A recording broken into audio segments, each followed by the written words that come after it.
کیا آپ جانتے ہیں جنت کہاں ہے؟ جنت ساتوں آسمان کے اوپر ساتوں آسمانوں سے جدا ہے، کیونکہ ساتوں آسمان قیامت کے وقت فنا اور ختم ہونے والے ہیں، جبکہ جنت کو فنا نہیں ہے، وہ ہمیشہ رہے گی۔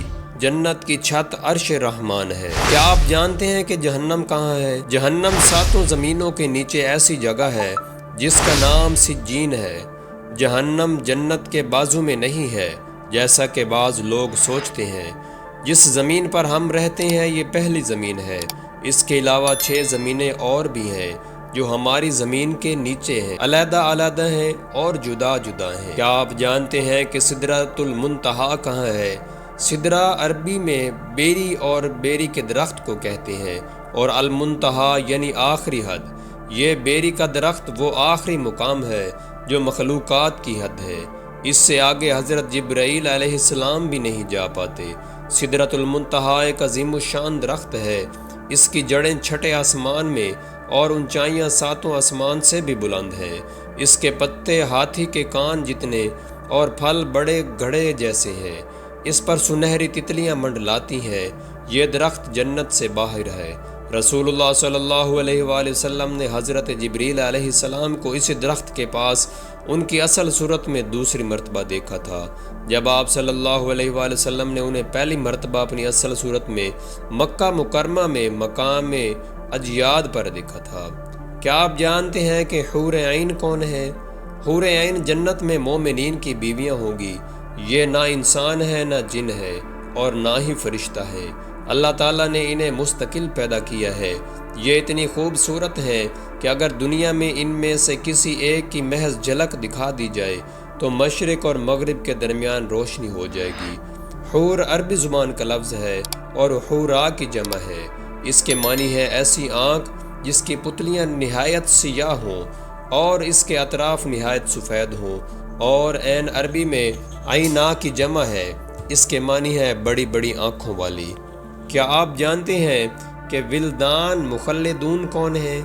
یہ اہل جنت کے خادم ہیں۔ یہ بھی انسان یا جن یا فرشتے نہیں ہیں، انہیں اللہ تعالیٰ نے اہل جنت کی خدمت کے لیے مستقل پیدا کیا ہے۔ یہ ہمیشہ ایک ہی عمر کے ہیں، یعنی بچے ہی رہیں گے، اس لیے انہیں الولدان المخلدون کہا جاتا ہے۔ سب سے کم درجہ کے جنتی کو بھی 10,000 ولدان مخلدون عطا ہوں گے۔ کیا آپ جانتے ہیں کہ اعراف کیا ہے؟ جنت کی چوڑی فصیل کو اعراف کہتے ہیں۔ اس پر وہ لوگ ہوں گے جن کے نیک اعمال اور برائیاں دونوں برابر ہوں گی۔ ایک لمبے عرصے تک وہ اس پر رہیں گے اور اللہ سے امید رکھیں گے کہ اللہ تعالیٰ انہیں بھی جنت میں داخل کر دے گا۔ انہیں وہاں بھی کھانے پینے کے لیے دیا جائے گا، پھر اللہ تعالیٰ انہیں اپنے فضل سے جنت میں داخل کر دے گا۔ قیامت کے دن کی مقدار اور لمبائی کتنی ہوگی؟ 50,000 سال کے برابر۔ حضرت ابن عباس رضی اللہ تعالی عنہ سے روایت ہے کہ قیامت کے 50 موقف ہے اور ہر موقف 1000 سال کا ہوگا۔ حضرت عائشہ صدیقہ رضی اللہ تعالی عنہا نے نبی کریم صلی اللہ علیہ وآلہ وسلم سے پوچھا، یا رسول اللہ، جب یہ زمین اور آسمان بدل دیے جائیں گے تب ہم کہاں ہوں گے؟ آپ صلی اللہ علیہ وآلہ وسلم نے فرمایا، تب ہم پل صراط پر ہوں گے۔ پل صراط سے جب گزر ہوگا اس وقت صرف 3 جگہیں ہوں گی، جہنم، جنت اور پل صراط۔ رسول اللہ صلی اللہ علیہ وآلہ وسلم نے فرمایا، سب سے پہلے میں اور میرے امتی پل صراط کو طے کریں گے۔ قیامت میں جب موجودہ آسمان اور زمین بدل دیے جائیں گے اور پل صراط پر سے گزرنا ہوگا، وہاں صرف 2 مقامات ہوں گے، جنت اور جہنم۔ جنت سے پہنچنے کے لیے لازماً جہنم کے اوپر سے گزرنا ہوگا۔ جہنم کے اوپر ایک پل صراط نصب کیا جائے گا، اس کا نام الصراط ہے۔ اس سے گزر کر جب اس کے پار پہنچیں گے وہاں جنت کا دروازہ ہوگا، وہاں نبی کریم صلی اللہ علیہ وآلہ وسلم موجود ہوں گے اور اہل جنت کا استقبال کریں گے۔ یہ پل صراط درج ذیل صفات کی حامل ہوگی، بال سے زیادہ باریک ہوگی اور تلوار سے زیادہ تیز ہوگا، سخت اندھیرے میں ہوگا۔ اس کے نیچے گہرائیوں میں جہنم بھی نہایت تاریکی میں ہوگی، سخت بپھری ہوئی اور غضبناک ہوگی۔ گناہگار کے گناہ اس پر گزرتے وقت اس کی پیٹھ پر ہوں گے۔ اگر اس کے گناہ زیادہ ہوں گے تو اس کے بوجھ سے اس کی رفتار ہلکی ہوگی، اللہ تعالی ہمیں اس صورت سے اپنی پناہ میں رکھے، اور جو شخص گناہوں سے ہلکا ہوگا اس کی رفتار پل صراط پر تیز ہوگی۔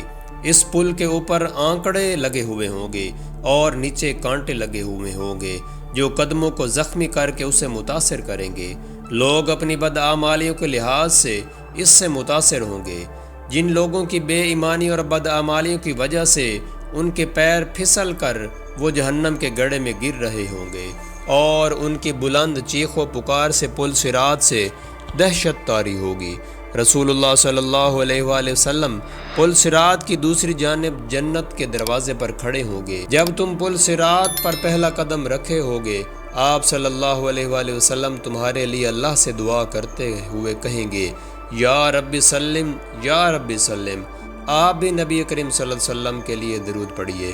لوگ اپنی آنکھوں سے اپنے سامنے بہت سوں کو پل صراط سے گرتا ہوا دیکھیں گے، اور بہت سوں کو دیکھیں گے کہ وہ اس سے نجات پا گئے ہیں۔ بندہ اپنے والدین کو پل صراط پر دیکھے گا لیکن ان کی کوئی فکر نہیں کرے گا، وہاں تو بس ایک ہی فکر ہوگی کہ کسی طرح خود پار ہو جائے۔